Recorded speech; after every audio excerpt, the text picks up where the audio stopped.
all my beautiful souls, welcome back to my channel.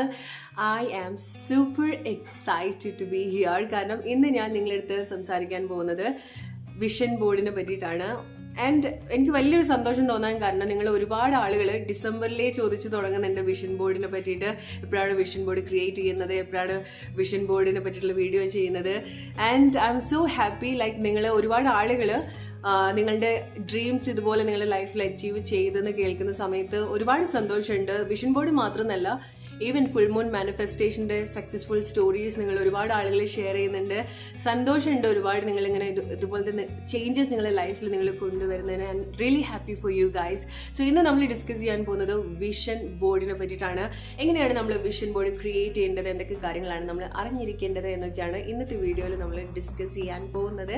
അതിനു മുൻപ് നിങ്ങൾക്ക് എൻ്റെ 2023 വിഷൻ ബോർഡിൽ എന്തൊക്കെ കാര്യങ്ങളാണ് സംഭവിച്ചിട്ടുള്ളത് എന്നറിയണ്ടേ, എന്തൊക്കെ കാര്യങ്ങൾ നടന്നു, എന്തൊക്കെ കാര്യങ്ങൾ നടന്നിട്ടില്ല എന്നുള്ളത് നമുക്ക് അറിയണ്ടേ. ആദ്യം നമുക്ക് 2023 എൻ്റെ വിഷൻ ബോർഡിൽ എന്തൊക്കെ കാര്യങ്ങൾ സംഭവിച്ചു എന്നുള്ളത് നമുക്ക് പെട്ടെന്നൊന്ന് നോക്കിയിട്ട് വരാം.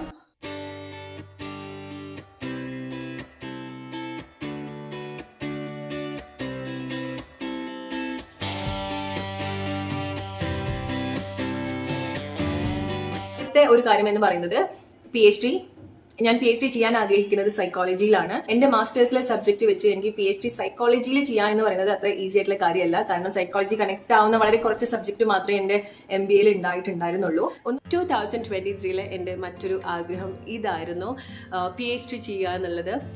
സോ ആ ഒരു ടൈമിൽ ഞാൻ നിങ്ങളടുത്ത് പറഞ്ഞിട്ടുണ്ടായിരുന്നു, ഞാൻ എന്റെ MBA ഞാൻ ഇപ്പം പഠിക്കാൻ ആഗ്രഹിക്കുന്ന സബ്ജക്റ്റ് റിലേറ്റഡ് അല്ല. സോ പി എച്ച് ഡി ചെയ്യാൻ ഞാൻ ആദ്യം ചെയ്യേണ്ടത് ഞാൻ മാസ്റ്റർ എടുക്കുക എന്നുള്ളതാണ്. സോ ലൈക്ക് അതിന് വേണ്ടിയിട്ടുള്ള ഒരു പ്രിപ്പറേഷൻ ആയിരുന്നു. സോ ഞാനിപ്പം എൻ്റെ മാസ്റ്റർ ചെയ്തുകൊണ്ടിരിക്കുകയാണ് സൈക്കോളജിയിൽ.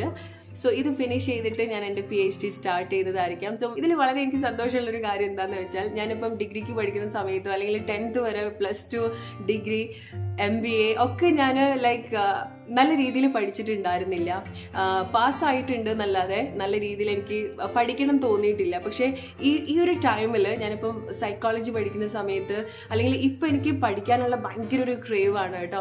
ബുക്ക് വായിക്കാനും എഴുതാനും. ഇപ്പം നിങ്ങൾക്ക് തോന്നുകയാണ് നിങ്ങൾ ആഗ്രഹിക്കുന്ന ഒരു സ്റ്റഡിയിലേക്ക് നിങ്ങൾക്ക് വീണ്ടും കണക്ട് ചെയ്യണം, നിങ്ങൾ അങ്ങനെ എന്തെങ്കിലും ഒരു സ്പെഷ്യലൈസ്ഡ് ആയിട്ടുള്ള എന്തെങ്കിലും കാര്യങ്ങൾ വീണ്ടും പഠിക്കണം നിങ്ങൾക്ക് ആഗ്രഹം തോന്നുന്നുണ്ടെങ്കിൽ ഡെഫിനറ്റ്ലി നിങ്ങൾ അത് ചെയ്യാം. നോക്കി, കാരണം എനിക്ക് ഇപ്പം തോന്നുന്ന ഒരു ഫീലിങ്സ്, പഠിക്കണം എന്നുള്ളൊരു ക്രേവ് ബുക്ക് വായിക്കുന്ന സമയത്ത് ഞാൻ ഒരു മടിയില്ലാണ്ട് ചെയ്യുന്ന ഒരു കാര്യമാണ് ഇപ്പം പഠിക്കുന്ന സമയത്ത്. മേ ബി അത് എനിക്ക് ഇഷ്ടമുള്ള സബ്ജക്റ്റ് ആയതുകൊണ്ടായിരിക്കാം. സൈക്കോളജി എന്നൊക്കെ പറയുന്നത് എനിക്ക് ഒരുപാട് റിലേറ്റ് ചെയ്യാൻ പറ്റുന്ന കാര്യമാണ്. അതും ഞാൻ വളരെ സന്തോഷത്തോട് കൂടിയിട്ട് 2023 സ്റ്റാർട്ട് ചെയ്തിട്ടുള്ള ഒരു കാര്യമാണ്. ഞാനിപ്പോൾ ഒരു മാസ്റ്റർ സ്റ്റുഡൻ്റ് ആണ്. 2023 എൻ്റെ വലിയൊരു ആഗ്രഹം എന്ന് പറയുന്നത്, ഇതെനിക്ക് കുറേ കാലമായിട്ടുള്ള ഒരു ആഗ്രഹമാണ്. ബട്ട് 2020 ഞാൻ മസ്റ്റായിട്ട് ചെയ്യാൻ പോകുന്ന ഒരു കാര്യം എന്ന് പറയുന്നത് സ്വിമ്മിങ് പഠിക്കുക എന്നുള്ളതാണ്. എന്നെ ഇൻസ്റ്റഗ്രാമിൽ ഫോളോ ചെയ്യുന്ന ആളുകൾ ഇത് നിങ്ങൾ ഓൾറെഡി കണ്ടിട്ടുണ്ടാവും. ഞാൻ സ്വിമ്മിങ് നേരത്തെ പഠിച്ചു. ഞാൻ വിചാരിച്ചത് എനിക്ക് സ്വിമ്മിങ്ങിൻ്റെ യാതൊരു ബാക്ക്ഗ്രൗണ്ടും ഇല്ല. എനിക്ക് വെള്ളം കുറച്ച് പേടിയാണ്, പക്ഷേ എനിക്ക് വെള്ളം ഭയങ്കര ഇഷ്ടമാണ്. എനിക്ക് വെള്ളത്തിൻ്റെ അടിയിലൊക്കെ പോകാൻ ഭയങ്കര ഇഷ്ടമാണ്. ഞാൻ നിങ്ങളുടെ അടുത്ത് പറഞ്ഞിട്ടുണ്ടായിരുന്നു. സോ സ്വിമ്മിങ് പഠിക്കാൻ ഞാൻ വിചാരിച്ചു എനിക്ക് 2-3 മാസം ടൈം എടുക്കുന്നുള്ളത്. പക്ഷേ ഞാൻ ഒരു 15 ഡേയ്സിൻ്റെ കോഴ്സായിരുന്നു ആദ്യം എടുത്തിട്ടുണ്ടായിരുന്നത്. 15 ഡേയ്സ് നമുക്ക് സ്വിമ്മിങ് ചെയ്യാം, പ്ലസ് നമുക്കൊരു കോച്ചും ഉണ്ടാവും.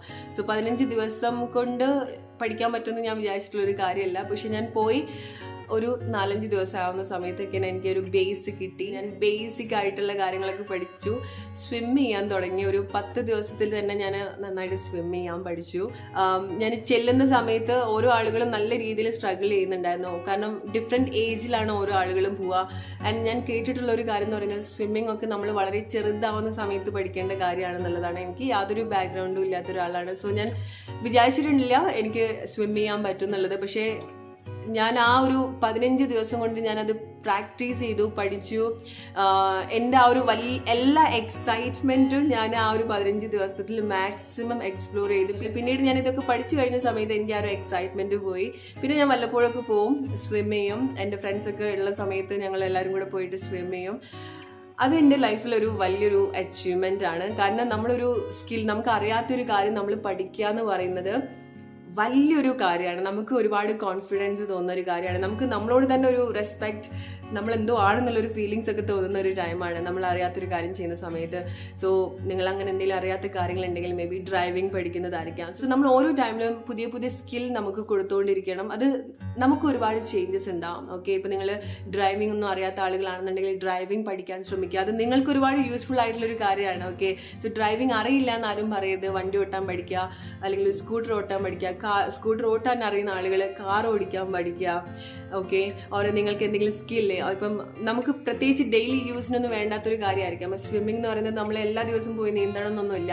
പക്ഷേ നമുക്ക് അങ്ങനത്തെ ഒരു ആഗ്രഹം ഉണ്ടെങ്കിൽ, അല്ലെങ്കിൽ നമുക്കറിയാത്തൊരു കാര്യമാണെന്നുണ്ടെങ്കിൽ നമ്മൾ പഠിക്കാം. ഇതെനിക്ക് ഒരുപാട് ഇഷ്ടമുള്ളൊരു കാര്യമായിരുന്നു, എനിക്ക് ചെയ്യണമെന്ന് ആഗ്രഹമുള്ളൊരു കാര്യമായിരുന്നു. കാരണം വെള്ളം എനിക്ക് അത്ര ഇഷ്ടമാണ്. 2023 എൻ്റെ ഏറ്റവും വലിയ ഒരു ആഗ്രഹം അല്ലെങ്കിൽ എൻ്റെ ഒരു വിഷ് എന്ന് പറയുന്നത്, ഇത് നിങ്ങൾക്ക് ശരിക്കും കാണാൻ പറ്റുന്നുണ്ടോ എന്നറിയില്ല, hope you can see that, snow കാണുക എന്നുള്ളതാണ് ഗൈസ്. ഞാൻ ഇതുവരെ സ്നോ കണ്ടിട്ടില്ല. മാൽദീവ്സിലേക്കാണ് ഈ വർഷം ഞാൻ ട്രാവൽ ചെയ്യുന്നത്. അതിന്റെ മെയിൻ റീസൺ വെള്ളം എനിക്ക് ഭയങ്കര ഇഷ്ടമാണ്, ബ്ലൂ സീ ഭയങ്കര ഇഷ്ടമാണ്, ഒരു ക്രിസ്റ്റൽ ക്ലിയർ വാട്ടർ എനിക്ക് ഭയങ്കര ഇഷ്ടമാണ്. ഈ രണ്ട് കാര്യവും, ഒന്ന് മഞ്ഞ് കാണുക എന്നുള്ളത്, സ്നോ കാണുക എന്നുള്ളതും, പിന്നെ മാൽദീവ്സിൽ പോകുന്നത്. ഓക്കെ, ഇത് രണ്ടും ഞാൻ കണക്ട് ചെയ്ത് പറയാൻ ആഗ്രഹിക്കുകയാണ്. കാരണം ഈ വർഷത്തെ എൻ്റെ എല്ലാ ട്രിപ്പും, എൻ്റെ എല്ലാ യാത്ര, ഇപ്പോൾ ഇൻ്റർനാഷണൽ ജേർണി ആണെന്നുണ്ടെങ്കിൽ പോലും ഒന്നും ഞാൻ ആഗ്രഹിച്ചിട്ടുള്ള പ്ലേസ് ആയിരുന്നില്ല. ചില കാര്യങ്ങൾ അല്ലെങ്കിൽ ചില പ്ലേസ് നമ്മളെക്കാൾ കൂടുതൽ നമ്മൾ ആഗ്രഹിക്കും. ഓക്കെ, ചില പ്ലേസിലൊക്കെ ആ പ്ലേസും കൂടെ നമ്മളെ വിളിക്കുന്ന സമയത്താണ് നമുക്ക് അവിടെ എത്തിപ്പെടാൻ പറ്റുക. ചില ടെമ്പിളിലൊക്കെ പറയുന്നത് പോലെ ചില പ്ലേസും അങ്ങനെയാണ്. ഓക്കെ, സോ എന്നെ സംബന്ധിച്ചിടത്തോളം ഈ വർഷത്തിലെ ഞാൻ പോയിട്ടുള്ള വിസിറ്റ് ചെയ്തിട്ടുള്ള എല്ലാ പ്ലേസും ഞാൻ പ്ലാൻ ചെയ്തിട്ടുള്ള ഒരു കാര്യമല്ല, അല്ലെങ്കിൽ ഞാൻ പ്ലാൻ ചെയ്ത പോലെയല്ല നടന്നിട്ടുള്ളത്. എന്തുകൊണ്ട് ഈ വർഷം ഞാൻ മാൽദീവ്സിലേക്ക് പോയിട്ടില്ല എന്ന് ചോദിച്ചാൽ, വളരെ അൺഎക്സ്പെക്റ്റഡ് ആയിട്ടാണ് ഞാൻ ആൻഡമാനിൽ പോകുന്നത്. ഒരു പെട്ടെന്നൊരു ഇമോഷൻസിന്റെ പേരിൽ പോയിട്ടുള്ളതാണ്. ഓർ ലൈക്ക് ആൻഡമാൻ എൻ്റെ കുറേ കാലത്തൊരു മനസ്സിലുള്ളൊരു കാര്യമാണ്. നമുക്ക് ചില പ്ലേസിനോട് നമുക്ക് പോകണം, കാണണം എന്നൊക്കെ ആഗ്രഹിച്ചിട്ടുള്ള പ്ലേസസ് ഉണ്ടാവുമല്ലോ. സോ മെയിൻ ആയിട്ട് ആൻഡമാനിൽ എനിക്ക് പോകണം എന്ന് തോന്നിയിട്ടുള്ളത് അവിടുത്തെ ബീച്ചാണ്, ബീച്ചിന്റെ കളറും, പിന്നെ ഡെഫിനറ്റ്ലി നമ്മുടെ കാലാപാനി. സോ അങ്ങനത്തെ ഹിസ്റ്റോറിക്കൽ ആയിട്ടുള്ള പ്ലേസ് എനിക്ക് കാണണം എന്നുള്ളത് വലിയ ആഗ്രഹമായിരുന്നു. സോ പെട്ടെന്ന് ഒട്ടും പ്രതീക്ഷിക്കാതെയാണ് ഞാൻ ആൻഡമാനിലേക്ക് പോയിട്ടുള്ളത്. സോ ആൻഡമാനിൽ നിങ്ങൾക്ക് അറിയാം, ബ്യൂട്ടിഫുൾ ആയിട്ടുള്ള ബീച്ചാണ്. എൻ്റെ സോളോ ട്രിപ്പായിരുന്നു ആൻഡമാനിലേക്ക്. അവിടുത്തെ ബീച്ചും നമ്മൾ ചില പ്ലേസിൽ നമുക്ക് വീണ്ടും വീണ്ടും വീണ്ടും പോകാൻ തോന്നും. അല്ലെങ്കിൽ നമ്മൾ ചില പ്ലേസിൽ പോകുന്ന സമയത്ത് നമുക്ക് വളരെ പരിചയമില്ല, ഈവൻ നമ്മൾ ആദ്യമായിട്ട് പോവുകയാണെന്നുണ്ടെങ്കിൽ നമുക്ക് വളരെ പരിചയമുള്ള പ്ലേസ് പോലെ തോന്നും. അങ്ങനെ തോന്നിയിട്ടുള്ളൊരു പ്ലേസാണ് ആൻഡമാൻ. അവിടുത്തെ ആളുകളാണെന്നുണ്ടെങ്കിലും, അവിടെ ഞാൻ മീറ്റ് ചെയ്തിട്ടുള്ള ഓരോ ആളുകളാണെന്നുണ്ടെങ്കിലും എനിക്ക് അങ്ങനെ തോന്നിയിട്ടുള്ള പ്ലേസാണ്. പിന്നെ ആ ഒരു ബീച്ചിൻ്റെ ബ്യൂട്ടിയൊക്കെ എനിക്ക് ഏറ്റവും കൂടുതൽ ആസ്വദിക്കാൻ സാധിച്ചിട്ടുണ്ട്. അവിടെ ഞാൻ സ്കൂബ ഡൈവ് ചെയ്തിട്ടുണ്ടായിരുന്നു. സോ വെള്ളത്തിനടിയിൽ പോകണം എന്നുള്ള ആഗ്രഹമൊക്കെ ആൻഡമാനിന് ഞാൻ സാധിച്ചിട്ടുണ്ട്. ആൻഡമാനിൽ പോയി വന്നതിന് ശേഷം എനിക്ക് സത്യം പറഞ്ഞാൽ എനിക്ക് മാൽദീവ്സിലേക്ക് പോകണമെന്നേ ഉണ്ടായിരുന്നില്ല. കാരണം മാൽദീവ്സിലും ബീച്ചാണ്. എനിക്ക് ആ ഒരു ആൻഡമാനിൽ പോയിട്ടുള്ള ഒരു ഫീലിങ്സ് മാൽദീവ്സിലും കൂടെ പോയിട്ട് അത് ബ്രേക്ക് ചെയ്യേണ്ടെന്ന് തോന്നി പെട്ടെന്ന് പോയിട്ട്. സോ അതാണ് ഞാൻ പിന്നെ മാൽദീവ്സിലേക്കുള്ള കാര്യം നോക്കിയിട്ടുണ്ടായിരുന്നില്ല. കാരണം എനിക്ക് താല്പര്യം ഉണ്ടായിരുന്നില്ല. പിന്നീട് എനിക്ക് മാൽദീവ്സിനോടുള്ള ഒരു താല്പര്യം, വലിയൊരു എക്സൈറ്റ്മെന്റ് സത്യം പറഞ്ഞാൽ ഉണ്ടായിരുന്നില്ല. അതൊക്കെ ഞാൻ ആൻഡമാനിൽ പോയിട്ട് എക്സ്പ്ലോർ ചെയ്തു. ഇനിയും ഒരു ഓപ്പർച്യൂണിറ്റി കിട്ടിയാൽ ഡെഫിനറ്റ്ലി ഞാൻ പോകാൻ ആഗ്രഹിക്കുന്ന ഒരു പ്ലേസ് ആണ് ആൻഡമാൻ. കാരണം എനിക്ക് വലിയ രീതിയിൽ കണക്ട് ചെയ്തിട്ടുള്ളൊരു പ്ലേസ് ആണ് അത്. മേ ബി ആൻഡമാൻ എന്നെ ഒരുപാട് ആഗ്രഹിച്ചുകൊണ്ടായിരിക്കാം എനിക്ക് അവിടെ എത്തിപ്പെടാൻ പറ്റിയെന്ന് തന്നെയാണ് ഞാൻ വിചാരിക്കുന്നത്. ചില പ്ലേസസ് അങ്ങനെയാണ്. പിന്നെ സ്നോ കാണണം എന്ന് ഞാൻ പറഞ്ഞിട്ടുണ്ടായിരുന്നു. എൻ്റെ ലൈഫിൽ ഞാൻ സ്നോ കണ്ടിട്ടില്ല. സോ ഞാൻ വിചാരിച്ചത് എല്ലാവരും പോകുന്നത് പോലെ നമ്മൾ വല്ല കാശ്മീരോ മനാലിയോ ഒക്കെ പോയിട്ട് സ്നോ കാണാന്നുള്ളതായിരുന്നു. പക്ഷേ ഓൾ ഓഫ് സഡൻ വളരെ അൺഎക്സ്പെക്റ്റഡ് ആയിട്ടാണ് ഞാൻ എവറസ്റ്റ് ബേസ് ക്യാമ്പിലേക്ക് പോകുന്നത്. ഡെഫിനറ്റ്ലി അത് എൻ്റെ പ്ലാൻ ആയിരുന്നില്ല. നമ്മൾ ചില പ്ലേസിലേക്ക് നമ്മളിങ്ങനെ ഫോഴ്സ് ചെയ്ത് കൊണ്ടുപോകും. പെട്ടെന്നാണ് ഞാൻ നേപ്പാളിലേക്കുള്ള ഫ്ലൈറ്റ് ബുക്ക് ചെയ്യുന്നതും. പെട്ടെന്നാണ് ഞാൻ ഒരു പ്രിപ്പറേഷനും ഉണ്ടായിരുന്നില്ല. കാരണം ഞാൻ ഇതുവരെ ട്രെക്ക് ചെയ്യാത്ത ഒരാളാണ്. എനിക്ക് ട്രെക്കിങ്ങിനെ പറ്റി യാതൊരു ഐഡിയയും ഇല്ല. എത്രയൊക്കെ നടക്കാന്നൊക്കെ പറഞ്ഞാൽ എന്നെ കൊണ്ട് സാധിക്കുന്ന കാര്യമാണെന്നുള്ളത് അറിയില്ല. ഞാൻ അത്ര ഒരു ഹൈറ്റിലേക്കൊക്കെ പോകുന്ന സമയത്ത് ഓക്സിജൻ എനിക്ക് ഉണ്ടാവും, ഓക്സിജൻ്റെ പ്രോബ്ലം എനിക്ക് ഉണ്ടാവും, എനിക്ക് ബ്രീത്തിങ്ങിൻ്റെ പ്രോബ്ലം ഉണ്ടാവും എന്നൊക്കെയായിരുന്നു ഞാൻ വിചാരിച്ചിട്ടുണ്ടായിരുന്നത്. പക്ഷെ നമുക്ക് ചില കാര്യങ്ങൾ ഇങ്ങനെയൊക്കെ ആണെന്നുണ്ടെങ്കിൽ പോലും നമുക്കതൊന്ന് പിന്തിരിയാൻ പറ്റില്ല. എനിക്ക് അങ്ങനെ തോന്നിയിട്ടുള്ളൊരു പ്ലേസാണ് എവറസ്റ്റ് ബേസ് ക്യാമ്പ്. എനിക്ക് പോണ്ടായിരുന്നു, പക്ഷെ എന്നാലും നമ്മളെ ചില പ്ലേസിലേക്ക് നമ്മളിങ്ങനെ വലിച്ചു പോവാം, കാണിച്ചു തരാം, ചില കാര്യങ്ങളൊക്കെ കാണിച്ചു തരാം എന്നൊക്കെ പറഞ്ഞിട്ട് വളരെ എക്സൈറ്റഡ് ആയിട്ട് കൊണ്ടുപോകാം. വളരെ സസ്പീഷ്യസ് ആയിട്ട് നമ്മൾ കൊണ്ടുപോകും ചില പ്ലേസിൽ. ഓക്കെ, പക്ഷെ നമ്മൾ അവിടെ സേഫ് ആയിരിക്കും, നമുക്ക് അവിടെ ഒരുപാട് കാര്യങ്ങൾ കാണാനുണ്ടായിരിക്കും. അങ്ങനെ തോന്നിയിട്ടുള്ള ഒരു പ്ലേസ് ആണ് എവറസ്റ്റ് ബേസ് ക്യാമ്പ്. ആൻഡ് എൻ്റെ ലൈഫിൽ എനിക്ക് മറക്കാനാവാത്തൊരു അനുഭവമാണ്. ഓക്കെ, യാത്രയാണ്. കാരണം എൻ്റെ സോളോ ട്രിപ്പായിരുന്നു, നേപ്പാളിലേക്ക് എൻ്റെ സോളോ ട്രിപ്പായിരുന്നു. അവിടുന്ന് നമുക്ക് ക്യാമ്പ് ഉണ്ട്, അവിടുന്ന് നമുക്ക് ടീമുണ്ട്, ഒരുമിച്ച് പോകുന്ന പല ഭാഗത്തുനിന്ന് വന്നിട്ടുള്ള ആളുകളുണ്ട്. സോ ആ ടീമിൽ ഞാൻ മീറ്റ് ചെയ്തിട്ടുള്ള ഓരോ ആളുകളും എന്താ പറയാം, ബ്യൂട്ടിഫുൾ സോൾസ്. അതിൻ്റെ വീഡിയോ ഒക്കെ ചെയ്തിട്ടുണ്ടായിരുന്നു. എൻ്റെ ലൈഫിൽ ഞാൻ ഇത്ര ചോദിച്ചാൽ ഇത്രയായിരിക്കും പലപ്പോഴായിട്ട് എനിക്ക് കിട്ടുക. ഓക്കെ, അതിൻ്റെ ഏറ്റവും ബെസ്റ്റ് വേർഷനിലാണ് എൻ്റെ ലൈഫിൽ എല്ലാ കാര്യത്തിലും. ഇപ്പം ഓരോന്ന് എടുത്ത് പറയുകയാണെന്നുണ്ടെങ്കിൽ, ഈവൻ പപ്പുവിനെ മാനിഫെസ്റ്റ് ചെയ്ത സമയത്ത് പോലും ഞാൻ ആഗ്രഹിച്ചതിനേക്കാട്ടി കൂടുതൽ, അല്ലെങ്കിൽ ഞാൻ മിസ് ചെയ്തിട്ടുള്ളതിനേക്കാട്ടി കൂടുതൽ, അല്ലെങ്കിൽ അതിൻ്റെ ഒരു ബെസ്റ്റ് വേർഷനിൽ, ഇതിൻ്റെ ഒരു ലക്ഷറിയസ് വേർഷനിലാണ് എനിക്ക് പലപ്പോഴും പല കാര്യങ്ങളും എൻ്റെ ലൈഫിൽ യൂണിവേഴ്സ് അല്ലെങ്കിൽ ആ ഒരു ഗോഡ് എനിക്ക് ഗിഫ്റ്റ് ചെയ്തിട്ടുള്ളത്, എന്നെ ബ്ലെസ് ചെയ്തിട്ടുള്ളത്. സോ ഞാൻ സ്നോ കാണണം എന്ന് പറഞ്ഞ സമയത്ത് നിങ്ങൾക്കറിയാം, എവറസ്റ്റ് ആണ് നമ്മൾ, ഹിമാലയം അല്ലേ, മഞ്ഞിൻ്റെ ഒരു പീക്ക് എന്ന് പറയുന്നത് എവറസ്റ്റ് ആണ് അല്ലേ.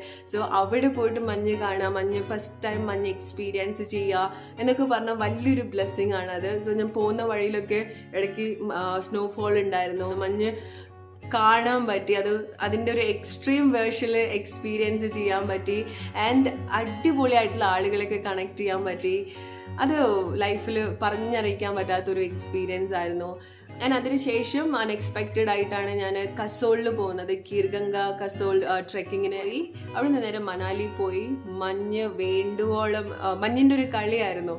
സോ കുറച്ച് നമ്മൾ ആഗ്രഹിച്ച സമയത്ത് മഞ്ഞിൻ്റെ ഒരു ഏറ്റവും എക്സ്ട്രീം ആയിട്ടുള്ള വേർഷൻസ്, എക്സ്ട്രീം ആയിട്ടുള്ളതൊക്കെ എക്സ്പീരിയൻസ് ചെയ്യാൻ സാധിച്ചു. അതിൻ്റെ ഒരു വലിയൊരു ബ്ലെസ്സിങ് ആയിട്ട് തന്നെ ഞാൻ വിചാരിക്കുകയാണ്. കാരണം എവറസ്റ്റ് ബേസ് ക്യാമ്പിൽ പോകുന്ന സമയത്ത് ഞാൻ ഒരിക്കലും വിചാരിച്ചിട്ടുണ്ടായിരുന്നില്ല എനിക്കത് കംപ്ലീറ്റ് ചെയ്യാൻ പറ്റുന്നുള്ളത്. ഓക്കെ, ഇറ്റ്സ് ലൈക്ക് ഞാൻ വിചാരിച്ചു എനിക്കത് കംപ്ലീറ്റ് ചെയ്യാൻ പറ്റില്ല, അല്ലെങ്കിൽ എനിക്ക് എന്തൊക്കെയോ സംഭവിക്കാൻ പോവാണെന്നുള്ളൊരു ഫീലിംഗ് ആയിരുന്നു എനിക്കുണ്ടായിരുന്നത്. കാരണം ഞാൻ അങ്ങനത്തെ കാര്യങ്ങൾ ചെയ്തിട്ടില്ല. അങ്ങനത്തെ കാര്യങ്ങൾ എൻ്റെ ഒരു കപ്പ് ഓഫ് ടീ ആണെന്നും പറയാൻ പറ്റില്ല. ട്രെക്കിംഗ്, ഒരുപാട് നടക്കുക എന്നൊക്കെ പറയുന്നത് എനിക്ക് ഒട്ടും താല്പര്യമില്ലാത്തൊരു കാര്യമാണ്. പക്ഷേ ചില കാര്യങ്ങൾ നമുക്ക് ഇഷ്ടം ഉണ്ടാവില്ല, ഓക്കെ, അല്ലെങ്കിൽ നമുക്ക് ചെയ്യാൻ ആഗ്രഹം ഉണ്ടാവില്ല. പക്ഷെ നമ്മൾ ചെയ്യുന്ന സമയത്തായിരിക്കാം നമ്മൾ അതിൽ എത്രമാത്രം എക്സ്പേർട്ടാണ്, അല്ലെങ്കിൽ നമുക്ക് അതിൽ എത്രമാത്രം കാര്യങ്ങൾ കോൺട്രിബ്യൂട്ട് ചെയ്യാൻ പറ്റും എന്നുള്ളത്, നമുക്കത് എത്രമാത്രം ഇഷ്ടമാവും എന്നുള്ളത് നമുക്ക് മനസ്സിലാവുള്ളൂ. ഓക്കെ, സോ നമ്മൾ ഓരോ ടൈമിൽ ഇങ്ങനത്തെ ഓപ്പർച്യൂണിറ്റി വരുന്ന സമയത്ത് നമ്മൾ മാക്സിമം യൂട്ടിലൈസ് ചെയ്യുക, അല്ലെങ്കിൽ നമുക്ക് അറിയാത്ത കാര്യങ്ങൾ ചെയ്യാനുള്ള അറ്റ്ലീസ്റ്റ് ഒരു പ്രാവശ്യമെങ്കിലും നമ്മൾ ചെയ്യാനുള്ള ഒരു മനസ്സ് കാണിക്കുക.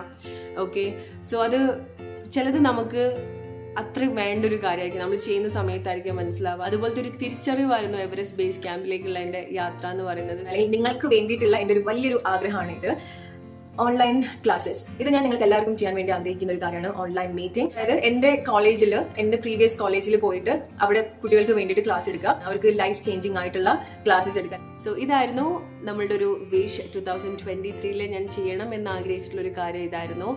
അത് നമ്മൾ വളരെ സക്സസ്ഫുള്ളി സ്റ്റാർട്ട് ചെയ്തു. 6ാമത്തെ സെക്ഷൻ വരെ എത്തിയിട്ടുണ്ട്. ഇനി നമ്മൾ ചെയ്യാൻ പോകുന്നത് 7th ബാച്ചാണ്.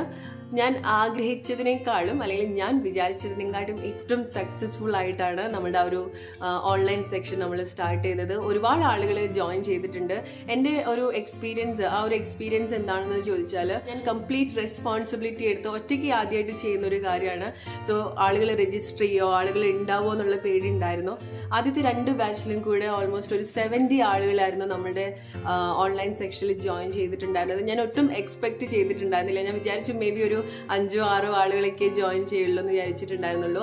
പക്ഷേ അത് എൻ്റെ ലൈഫിൽ വലിയൊരു അച്ചീവ്മെന്റ് ആണ്. നമ്മുടെ ഓൺലൈൻ സെക്ഷനിൽ ജോയിൻ ചെയ്തിട്ടുള്ള ഓരോ ആളുകൾക്കും ഞാൻ അതിൻ്റെ ഒരു വലിയൊരു ഗ്രാറ്റിറ്റ്യൂഡ് പറയാണ്. നമ്മുടെ 6 ബാച്ചിലും കൂടെ ഓൾമോസ്റ്റ് ഒരു 400+ ആളുകൾ ജോയിൻ ചെയ്തിട്ടുണ്ട്. ഇനി നമ്മൾ സ്റ്റാർട്ട് ചെയ്യാൻ പോകുന്നത് 7th ബാച്ചാണ്. പിന്നെ ഇത് റിലേറ്റഡ് ആയിട്ടുള്ള എൻ്റെ മറ്റൊരു വിഷയം എന്ന് പറയുന്നത്, ഞാൻ പഠിച്ചിട്ടുള്ള കോളേജിൽ പോയിട്ട് എനിക്ക് അവിടെ ഒരു സെക്ഷൻ ചെയ്യണം എന്നുള്ളതായിരുന്നു, ഓഫ്ലൈൻ സെക്ഷൻ ചെയ്യണം എന്നുള്ളതായിരുന്നു, ഇൻ പേഴ്സൺ അവിടുത്തെ കുട്ടികളൊക്കെ കണ്ടിട്ട് ചെയ്യണം എന്നുള്ളതായിരുന്നു.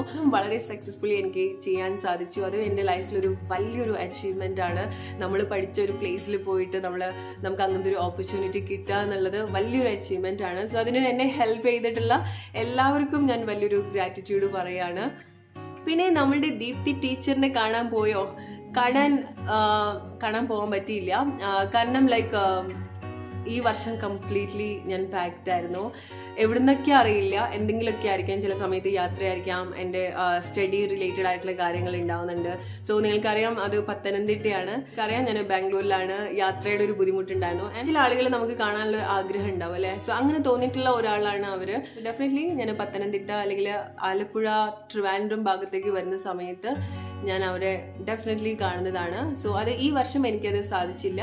സോ നെക്സ്റ്റ് ഇയർ ഡെഫിനറ്റ്ലി നമുക്കത് ചെയ്യാം.